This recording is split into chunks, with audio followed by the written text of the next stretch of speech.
Yo, what's going on, everybody? Today, I have the pleasure of speaking with Dakotah Lindwurm. If you guys have been watching this channel, you already know who this is. She's a 225 marathoner, Grandma's Marathon two-time champion and the current reigning champ. She's a pro marathoner for Puma. Dakotah, good to see you. Thank you for spending some time with us here today. Yeah, nice to see you too. I'm happy to. Awesome. Well, I got a chance to see you at the starting line in Falmouth over the weekend. Can you give us a quick recap of how you did out there? This was your first time running the race. Is that right? It was my first time. It was hotter and more humid than I was expecting. So I went out around 5:15 pace, and I thought that was something I should be able to handle. But he immediately was like, this is too fast. My body just wasn't ready for that humidity. So ended up kind of hanging back and ran about my marathon pace for 7 miles. Mm-hmm. Wasn't what I was hoping for. I think I am in better shape than that, but you got to take what you can get sometimes. Sure. So, I mean, it always makes me feel really good when pro runners are like, oh, it was really hot or it was really humid on a race day, because I was out there on the course as well, and I was like, I've only run it one other time. I ran it last year, and I was like, I think this year was way hotter than it was last year, and I thought it was super hot last year. So it's always reassuring from like the regular runner perspective to hear the pros. Like, not that I'm glad that you suffered, but to hear that you guys had a hard time with the heat too, like it makes you more relatable. Yeah, definitely. I got sunburned. It felt like I was melting out there. Okay.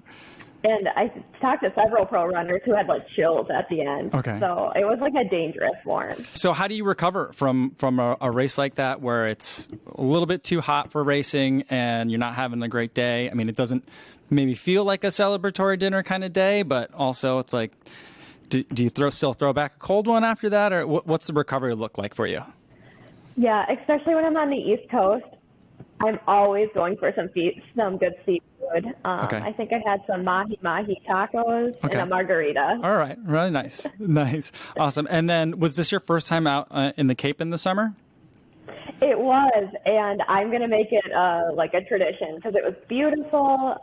Even if I don't race fast, it's like a vacation out there, and it was a lot of fun to be with a host family, which is different than most races. So I really enjoyed it. It's just a big party. Yeah. Can you tell us a little bit for those that don't understand maybe like the host family thing? Like, do you just show up and it's like summer camp and they're picking teams and they're like, you're coming with me, or how does that work? We were connected before, maybe a week through it. Okay. But it's basically show up and somebody picks you up and they're like, okay, you're hanging with us for the weekend. And I got just a phenomenal host family. They lived south of Woods Hole, so actually south of the starting line, right on the ocean. It was beautiful, and they were great. Awesome. And it looked like you got to spend another day after the race there, get another run in. I saw on your Strava, is that right? Yeah. So I flew out of Boston at 4 p.m. on Monday. So I got another run in, got to spend some time. Awesome. Before flying out. Yeah. After the race, did you go through drug testing after the race? I was not drug tested. Okay. I'm sure you thought it was there though. Okay. Because I was just wondering, after a race like that, I know not long after I finished the race, a bunch of us jumped in the ocean. I just didn't know how long that at a race of that size would drug testing kind of hold people up.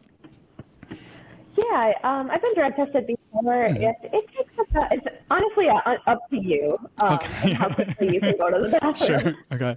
I usually have to go pretty badly because I'm hydrated, so it usually only takes 20 minutes.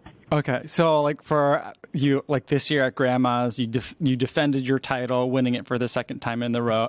How long was drug testing after that? When I'm sure you're just in the mood to celebrate. Grandma's didn't have drug testing. Okay. So I got to celebrate right away. Okay, cool. Awesome. Well, so where's your go-to place? Do you have a go-to place to celebrate after running Grandma's? Yes, Grandma's Saloon. Okay. It's like a 100-meter walk. Okay. They've got a great burger and a good beer. So. Nice. Oh, nice. Is there a type of beer that you reach for afterwards, or is it kind of depends on the race, depends on the day? I'm usually always going to go for something lighter and sweeter after a race. Okay. So like a sour or a seltzer. But I mean, I'll take anything, to be honest. I would take a Coors Light if somebody hands it to me. Sure. How about like before the race? Do you go to the spaghetti dinner? I absolutely do. Okay. That whatever that Michelina's is amazing. Well, like, this was my first time running Grandma's this year. And I experienced the spaghetti dinner, and like I'm sitting around looking at everyone with their families, and we're all eating, and it's just like every race should have this. This is like the best thing, because then everyone's not trying to figure out where you can get a reservation for your group of 12, and you could just sit down and you're meeting other racers. It was fantastic. It was so awesome. Yeah, I love that. And then you get Ben and Jerry's ice cream. Like, it's a win-win. Yeah. So you're based out of Minnesota, running with Minnesota Distance Elite. Do you guys, I know you guys consider like the Twin Cities Marathon more of your home marathon, but do you kind of also consider Duluth as well? Because it's not super close, but like still pretty close. Yeah, it's only 2 hours. I think I consider Duluth more of my hometown marathon than Twin Cities. I love Twin Cities and did well there also, but I think winning Grandma's, it kind of feels like it's like my home course. Yeah. So when you're there, do you just get mobbed like everywhere you go, because like you've won it now 2 times and you've had such success there? Yeah, my teammates call me the Mayor of Duluth. Awesome. But I really enjoy it. Like, I love when people come up to me and approach me, because I don't ever want somebody to kind of like hold back. Okay. And I appreciate it. So. Oh, that's awesome. But speaking of like Duluth though, and marathoners up there, I mean, there are other really talented Duluth female marathoners that are out there. Kara Goucher is from the area, but also one of your teammates, Annie Frisbee's from Minnesota, and then Emma Bates originally from Minnesota. What do you think it is about the Minnesota lifestyle, or what is it that is producing so much great American marathoning talent? I'm not sure. I think it's that Midwest thing, because like Molly Seidel, Wisconsin. I want to say Kellen Taylor's Wisconsin too. Right. I think it's the winters maybe, because we have to be so gritty, and also it doesn't allow us to overtrain, I think, too, which also helps. But I think we just, Midwesterners kind of have that, like, put your nose to the grindstone headspace, I guess. Sure. I mean, like, Des Linden spent a lot of Michigan winters running as well. So, I mean, I think that there's definitely something to that in terms of, like it builds that mental toughness for sure. For sure. Do you consider yourself more of a hot weather runner or a cold weather runner? I prefer to run when it's warmer. Okay. I'm like the first one on my team who's willing to jump on the treadmill in the winter. Okay. Awesome. All right. If we could kind of switch gears a little bit, talking about, you got some races coming up. I saw that you talked about you're doing the second in the Twilight, the Tracksmith Twilight 5000.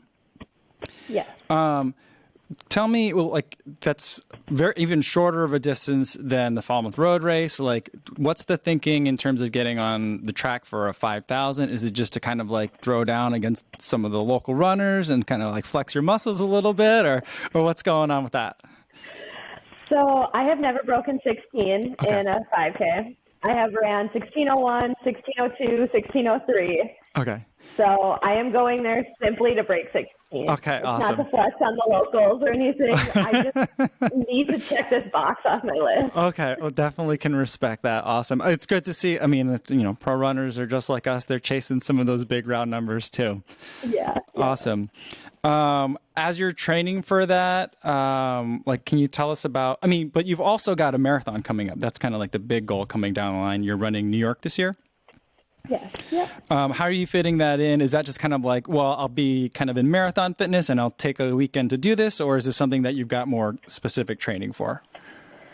We've been kind of specific, more so just like doing shorter things. I think a big key component to getting faster in the marathon is getting faster in the short stuff. So it's a really good opportunity to just get faster in that shorter stuff too. Okay. But also like a 5K is something I'll recover from pretty quickly. Sure. So it's not something we necessarily like plan around. Okay. All right. And then as we get to the training more specifically for New York, can you give us a sense of like what your mileage is going to peak out at for that, and like about when that might fall in terms of like tactics? Are you more like 4 weeks out is your peak week, 3 weeks out? Can you give us a little insight into that? Yeah, so I've peaked out in the past at 120. Mm-hmm. I'm hoping to get up to like 125, 130 this go around, and it'll be about 4 weeks out. And then like 3 weeks out will be a quote unquote taper week, but it's still a pretty big week. Okay. And then I saw that you do some coaching as well, and that you kind of follow more of a Jack Daniels approach. Is that something that you do yourself with your coach, or is that something like in terms of you're familiar with that in terms of coaching other people? Can you explain like what your like training is like personally? Yeah, I would say I just follow more because that's what I understand. Sometimes Wando just throws things at me that I'm like, I don't know why I'm doing this, but I guess I'm just gonna follow the training plan there. Sure. So, and I would say I'm really fluid with how I coach people, just because I have people just trying to run a mile without stopping, and then I have some people trying to qualify for the Olympic trials. Okay. So it's pretty unspecific, depending. It just is totally depending on like what kind of pace or like shape that person is in. All right. Okay. Yeah. I mean, I'm pretty familiar with the Jack Daniels running formula. That's like kind of what I refer to most frequently. I'm trying to run a fast 5K myself, and so I'm like, oh man, this is the section of the book I haven't read before, and so I'm looking at some of the plans there and trying to figure it out. But I'm very more familiar with like his threshold mile repeats with like a minute rests, and I've seen you've been doing some of those lately too. Yeah, that's kind of a staple for me, staple for a lot of my athletes. They listen to this, so they'll be nodding their head right now. Awesome. We were all like nodding and commiserating, like those minute rests are too short. Yes. So like when you're running that like 125 mile week, can you give us like a quick breakdown? Because most of the channel, we talk a lot about shoes. So can you give us a breakdown of like what shoes you're picking for a week like that as you go through kind of like, you know, from your easy runs, recovery runs to your workouts? Yeah, almost all of my easy runs will be in the Puma Eternities. Okay. They're kind of like the stability shoe, can just handle a lot of miles in those. If I have like a easy to moderate long run, I might be jumping in the Deviate. Okay. They're kind of the like mid carbon plated shoe that is good for some of that longer stuff and a little faster. And then anything like LT, I'm in the Deviate Elite for the fast R's. Just kind of depends on what I'm feeling like that day. Okay. And then are you racing I think you were racing in the Nitro Elites at Falmouth? Yeah, the Deviate Elite. I kind of go back and forth between the fast R's and the Deviate Elite. I love them both, so it's kind of like a coin toss on the day. Okay. And then no spot for the Velocity or like the Liberate, any of those? I was a big fan of the Velocity for this year. I did really like the Velocity too. They were kind of hurting my knees a little bit. So when I'm just doing so many miles, I'm just sticking to something I know that isn't going to bother me. Thank you for breaking down like your weekly shoe rotation for us. I think that's going to help a lot of people not only understand like the Puma lineup, but also like how different people are using different shoes like on different days. Because sometimes I feel like it can be overwhelming as you're like looking at a brand like Puma, and if you maybe don't have experience, you can kind of figure out how at least Dakotah breaks it down. And if anybody ever has questions, DM me, and I'd love to answer them about Puma shoes. I think they're great. They're a little hard to get your hands on at times, like in store, but I'd love to help somebody out. Okay, I remember I had one last question that I was going to ask you about. You said you're doing a lot of miles in the Eternity, but you know, looking at your Strava, like your easy miles, I think are a lot faster than, well, you're a pro marathoner, so all of your miles are a lot faster than most people's miles. But I feel like your easy miles are a little bit on the fast side, and I think you have a reputation for that, though, too, right? I absolutely do. I take every easy run a little bit too hard. Yeah. It's not intentional. It does feel easy in a sense, but if I am not being conscious about slowing down. I just have a fast cadence and I just kind of get rolling and I love it. I love the grind. Yeah. So it's something I'm working on. I'm trying to slow down. Okay. Well, I mean, like your body will tell you, and it sounds like you're really in good communication with your coach. So I'm like, if you're hitting 120, 125 and the easy's too hard, you'll know, you know? Yeah, exactly. That's what I always say. My teammates speak up for it, but I'm like, hey, it's working out for me right now. All right. Yeah. Oh man, I've been trying to tell so many people that they're doing all their easy miles too hard. And then, here comes Dakotah that's running 650s for her easy pace. That's my marathon pace. So, okay. All right. All right. Well, good luck to you as you get ready for your races. We'll definitely be following you. I think you've got the Twilight 5,000. You've got the 20Ks coming up, right? And then on Labor Day, the big one in New York. I'll be out there in New York running as well, so hopefully I'll get to cheer from you from the course like I yelled at you at the starting line at Falmouth as well. Absolutely. All right. Hope to see you out there. All right. Thanks again. Yeah. Thanks to Dakotah for spending time to sit down and talk with us today. I had a fantastic time speaking with her. Hopefully you guys enjoyed the conversation too. One thing that didn't make it into the video because I'd already hit the stop record button, but we were still waiting for some files to upload. I asked her if she had tried that crazy new Taco Bell that's in the Minneapolis area, and she tells me that she has not, but it is something that her teammates had been considering trying.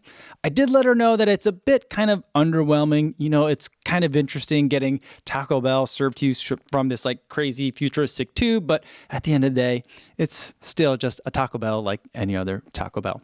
Well, that's going to be it for me today, guys. Thanks for making it all the way to the end of this video. Hopefully you guys are staying safe out there on your runs, and I will see you in the next one. Yo, what's going on?